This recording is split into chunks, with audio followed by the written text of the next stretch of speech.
નમસ્તે વિદ્યાર્થી મિત્રો, જ્ઞાનપથ શૈક્ષણિક સંકુલમાં આપનું હાર્દિક સ્વાગત છે. આજે આપણે આ વિડીયોની અંદર પાઠ આપણે આગળ જોઈ ગયા, ક્રાંતિકારી શેખર કા બચપન.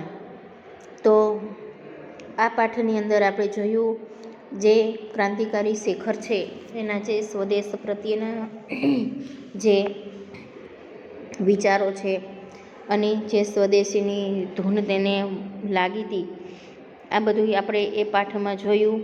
અને ગાંધીજીના જે અસહયોગ આંદોલનની અંદર તેઓ જોડાણા અને જે વિદેશ પ્રત્યે એક ધૃણા, અંગ્રેજી ભાષા પ્રત્યે તેને જે ધૃણા હતી એનો પરિચય આપણે મેળવ્યો. અને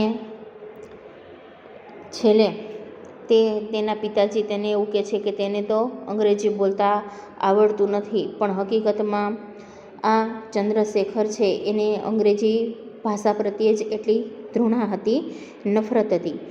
આ બધું જ આપણે આ પાઠમાં તેની વિસ્તૃત માહિતી મેળવી ચૂક્યા છીએ.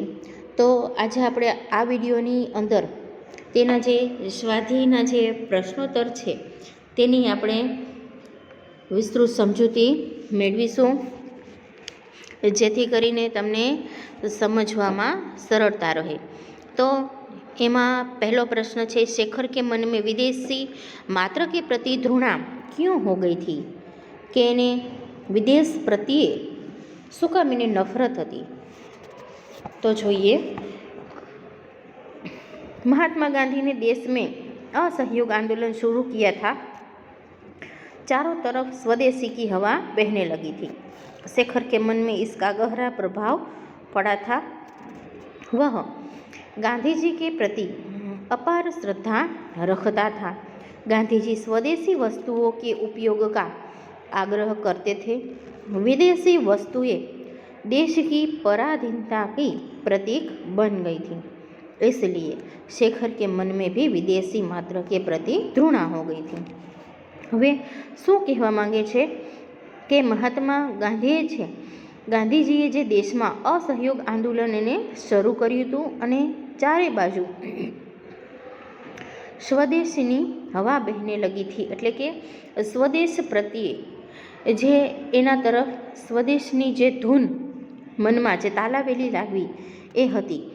અને એના મનમાં, શેખરના મનમાં એનો વધુ પ્રભાવ પડ્યો હતો. वह गांधी जी के प्रति अपार श्रद्धा रखता था, એટલે ગાંધીજી પ્રત્યે તેને ખૂબ જ શ્રદ્ધા હતી.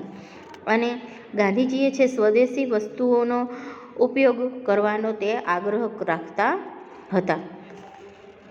અને જે કંઈ વિદેશી વસ્તુઓ છે એ એક દેશ કી પરાધીનતા, એટલે કે વિદેશી વસ્તુ માત્ર પ્રત્યે તેને ધૃણા હતી. અને આ માટે થઈને શેખરને પણ વિદેશ માત્ર કે પ્રતિ ધૃણા, વિદેશ નામ પ્રત્યે પણ એને ધૃણા હતી, નફરત હતી.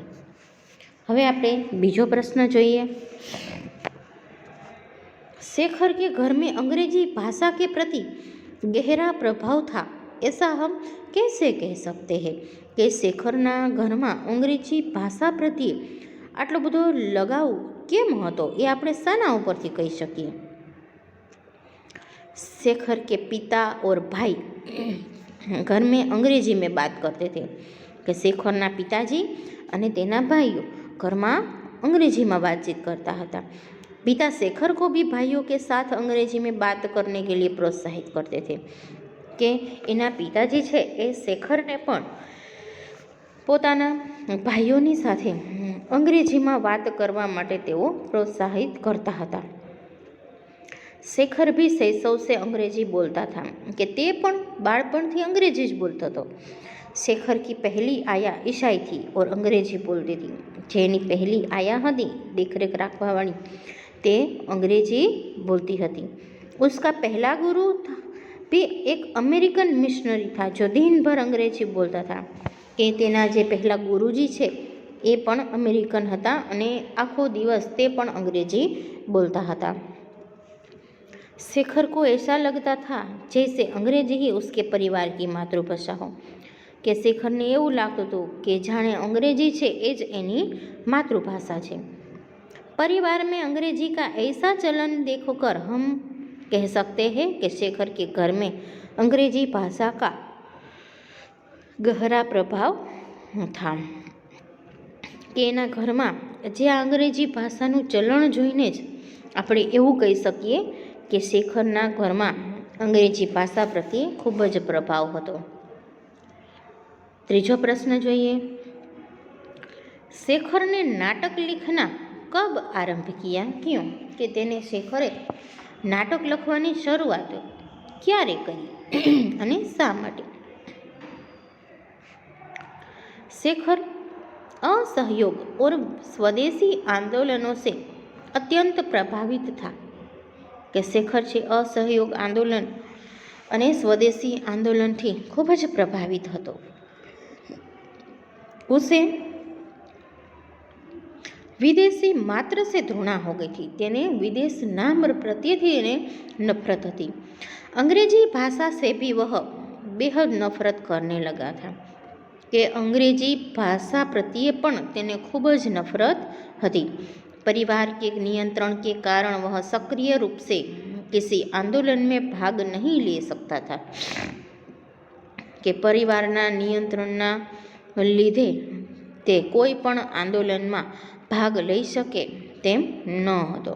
ऐसी स्थिति में उसने नाटक लिखना आरंभ किया। कि आवी स्थिति में तेने नाटक लखवानी शुरुआत करी।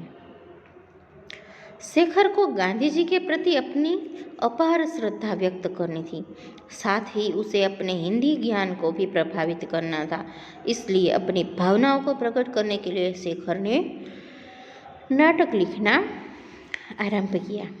कि शेखरे છે ગાંધીજી પ્રત્યે પોતાની અપાર શ્રદ્ધા તેને વ્યક્ત કરવી હતી અને સાથે સાથે પોતાના હિન્દી પ્રત્યેનું જે જ્ઞાન છે એને પણ પ્રભાવિત કરવું હતું। એટલા માટે થઈને પોતાની ભાવનાઓને પ્રગટ કરવા માટે થઈને એને નાટક લખવાની શરૂઆત કરી। ત્યાર પછીનો પ્રશ્ન છે, शेखर का चरित्र चित्रण कीजिए। કે શેખરનું વ્યક્તિત્વ કેવું હતું, તેનું ચરિત્ર કેવું હતું એનું આલેખન કરવાનું છે અને એ આપણે પાઠમાં જોઈ લીધું છે। તો ફરી વખત એની સમજૂતી મેળવીએ। शेखर का एक कोमल मन का किशोर है। गांधी जी के असहयोग आंदोलन का उस पर गहरा प्रभाव पड़ा है।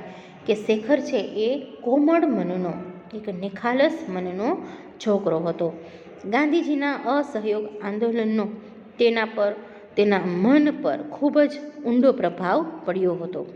स्वदेशी की हवा से प्रेरित होकर उसे विदेशी मात्र से घृणा हो जाती थी। કે સ્વદેશ પ્રત્યે પોતે સ્વદેશી હોવાને નાતે એને વિદેશ નામ માત્રથી ખૂબ નફરત હતી। वह अपने घर के विदेशी वस्त्रों को खुशी खुशी जला देता है। કે પોતાના ઘરના જે કપડાઓ છે તે આનંદિત થઈને સળગાવી દે છે। वह अंग्रेजी माध्यम का विद्यार्थी है पर अंग्रेजी को विदेशी भाषा मानकर उससे नफरत करता है और हिंदी पढ़ने में रुचि लेता है। કે એ અંગ્રેજી માધ્યમનો વિદ્યાર્થી છે છતાં પણ તેને અંગ્રેજી ભાષાને વિદેશી માનીને તેના ઉપર નફરત કરવા લાગે છે। हिंदी पढ़ने में रुचि लेता है। हिंदी भाषा समझવામાં તે ખૂબ તેને रुचि लागे છે, आनंद आवे છે। वह अंग्रेजी बालक के अंग्रेजी में पूछे गए प्रश्नों का उत्तर नहीं देता। पिता द्वारा बुद्धू कहलाना स्वीकार करता है पर अंग्रेजी बोलना उसे स्वीकार नहीं। તેના પિતાજી એને બુદ્ધુ કહી દે છે છતાં પણ એને મંજૂર છે પણ અંગ્રેજી બોલવું તેને મંજૂર નથી। इस प्रकार शेखर गांधी युग का एक प्रिय बाल पात्र है। કે આવી રીતે શેખર છે એ ગાંધી યુગનો એક બાળ પાત્ર છે, એટલે કે બાળકનું પાત્ર છે। તો આ પાઠના પ્રશ્નોની જે સવિસ્તાર પ્રશ્નો છે તેની સમજૂતી આપણે અહીં પૂરી કરી। હવે ત્યાર પછી આપણું જે કાવ્ય છે વીરો કા કૈસા હો વસંત। તો આ કાવ્યમાં પણ આપણે જે વીર સૈનિક છે એને આપણે કહીએ કે એને પ્રોત્સાહન આપતું કે તે સરહદ ઉપર જઈને પોતાની ખુશીઓનું બલિદાન આપીને કેવી રીતે દેશ માટે કામ કરે છે। તો આ કાવ્યમાં પણ વીર સૈનિકને પ્રોત્સાહિત કરતું બિરદાવતું જે કાવ્ય છે એના પ્રશ્નોની આપણે સમજૂતી મેળવવાની બાકી છે। તો હવે એના સવિસ્તાર પ્રશ્નોની પણ સમજૂતી આપણે આ જ વિડીયોમાં જોઈ લેશું। એના જે સવિસ્તાર પ્રશ્ન છે તે જોઈએ। प्रश्न पहलो है वीरों का कैसा हो वसंत। इस पंक्ति को अपने शब्दों में कविता के आधार पर समझाइए। હવે આ પંક્તિને આપણે કાવ્યના આધાર ઉપર સમજાવવાની છે। वसंत ऋतु चारों तरफ बिखरे अपने प्राकृतिक सौंदर्य के कारण सबसे सुंदर ऋतु मानी जाती है। कि वसंत ऋतु છે એ ચારે બાજુ ફેલાયેલી જે એનું પ્રાકૃતિક સૌંદર્ય છે તેના કારણે ખૂબ જ સુંદર ઋતુ માનવામાં આવે છે। सुंदर सुगंधित और रंग रंग के फूलों भंवरों का गुंजन रंग बिरंगी उड़ती तितलियाँ और सुहावनी हवा इस ऋतु की विशेषताएं है। કે સરસ મજાના સુગંધિત અને રંગબેરંગી ફૂલો ભમરાઓ જે ગુંજન કરતા હોય છે, રંગબેરંગી જે પતંગિયા અને સરસ મજાની હવા છે આ ઋતુની વિશેષતા છે। પરંતુ યહ વીરો કા વસંત નહીં, પણ આ જે વીર સૈનિક છે એની વસંત એટલે કે એની આ ઋતુ નથી। वीरों का वसंत वह है जिसमें स्वतंत्रता और स्वाभिमान के लिए संघर्ष होता है। કે જેનામાં સ્વતંત્રતા અને સ્વાભિમાન પ્રત્યે એક સંઘર્ષ છે। वीरों का वसंत वह है जिसमें अन्याय और अधर्म का नाश करने के लिए शूरवीर हंसते हंसते अपना बलिदान देते हैं। કે જેમાં અન્યાય અને અધર્મ પ્રત્યે એનો નાશ કરવા માટે થઈને આ શૂરવીર જે છે હસતા હસતા પણ પોતાનું બલિદાન આપી દે છે। આ વીરોની વસંત છે। તો હવે પ્રશ્ન બીજો જોઈએ। हल्दी घाटी और सिंहगढ़ से कवयित्री का क्या तात्पर्य है। तो एनो जवाब જોઈએ।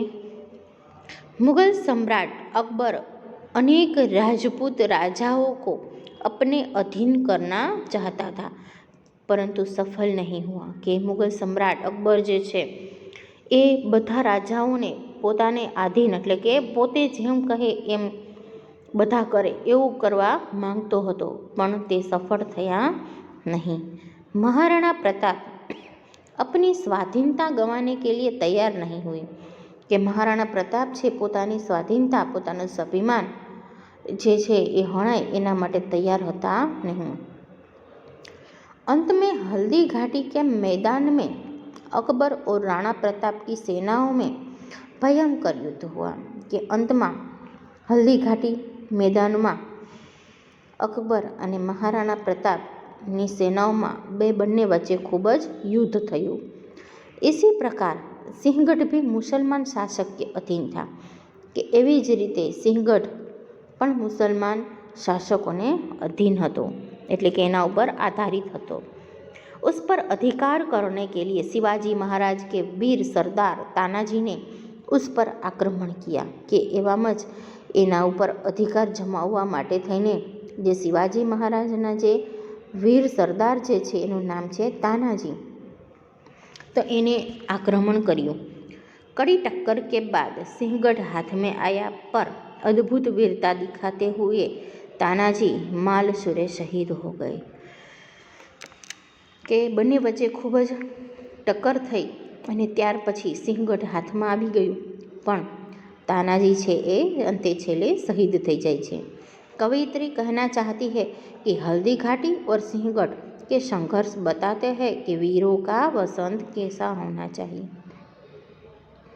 કે કવયત્રી છે એ આ હલ્દી ઘાટી અને સિંહગઢના જે આપણે જે જોયું કે યુદ્ધ વચ્ચે કેવો સંઘર્ષ કરે છે, એના ઉપરથી એવું કહેવા માગે છે કે વીરો કા વસંત કેસા હોના ચાહીએ, કે જે સુરવીર છે એ પોતાની જે ખુશીઓ છે એનું બલિદાન આપીને પણ દેશ માટે કંઈક ને કંઈક કરતા હોય છે.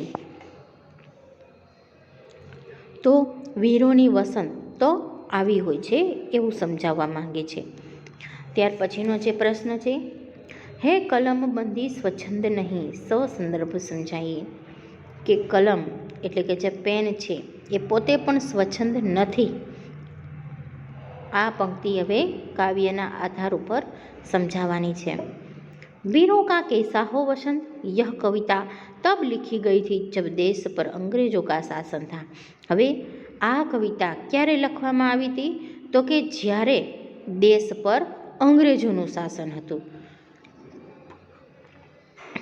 अंग्रेजी सत्ता ने देश में दमन चक्र चला रखा था. उस समय अंग्रेजों के अन्याय के विरुद्ध लिखना अपराध माना जाता था. કે જ્યારે અંગ્રેજી સત્તા હતી એને દેશમાં દમન પ્રવૃત્તિ એટલે કે જે કાંઈ પણ ખુલ્લી રીતે સ્વતંત્ર રીતે લોકો હરીફરી શકતા નહીં અને એકદમ આપણે જેને આપણી ભાષામાં કહીએ તો જે રીતે કહે છે કે એકદમ મૂંઝાઈને દમનપૂર્વક પ્રવૃત્તિઓ ચાલતી હતી. અને એ સમયમાં અંગ્રેજોના વિરુદ્ધમાં કોઈ કાંઈ લખાણ લખી શકે એ એક ગુન્હો માનવામાં આવતો હતો. એસા લિખને વાલો કો કડી સજા દી જાતી હતી, કે જો કોઈ એના વિરુદ્ધમાં કાંઈ લખે તો એને ખૂબ જ આકરી સજા આપવામાં આવતી હતી. उनकी रचनाएं जब्त कर ली जाती थी. उसी संदर्भ में कवयित्री लिखती है कि मेरे लिखने पर पाबंदी है, કે ત્યારે એ જે કંઈ પણ લખાણ લખતા એ જપ્ત કરી લેતા. અને હવે એના જ સંદર્ભમાં આ કવયિત્રી છે એવું લખે છે કે મારા લખવા પર તો ત્યારે પાબંદી હતી, નિયંત્રણ હતું. મેં ચાહું તો ભી કુછ ખુલકર લીખ નહીં શકતી, કે હું ઈચ્છું છતાં પણ કાંઈ લખી શકતી નહોતી. કારણ કે આ કવિતા એ સમયે લખાયેલી હતી ત્યારે ખૂબ જ પાબંદી હતી. તેના અંગ્રેજોના વિરુદ્ધમાં કંઈ પણ પ્રવૃત્તિ કરવી, તેના વિરુદ્ધમાં લખાણ લખવું, આ બધી જ પ્રવૃત્તિઓ ઉપર નિયંત્રણ હતું, પાબંદી હતી. એટલા માટે એવું કહે છે કે હે કલમબંધી સ્વચ્છંદ નહીં, કે તે પણ બંધાયેલી છે, સ્વચ્છંદ એટલે કે સ્વતંત્ર નથી. તો આજે આપણે આ વિડીયોની તો અંદર આ બંને પાઠની એક પાઠ અને એક કાવ્ય તો એના જે સવિસ્તાર પ્રશ્નો છે એની સમજૂતી મેળવી અને સાથે સાથે એનું ભાષાંતર પણ આપણે જોયું. તો હવે આજનો આ વિડીયો અહીં પૂરો થાય છે. હવે નેક્સ્ટ વિડીયોમાં આપણે મળશું. જય હિન્દ, અસ્તુ.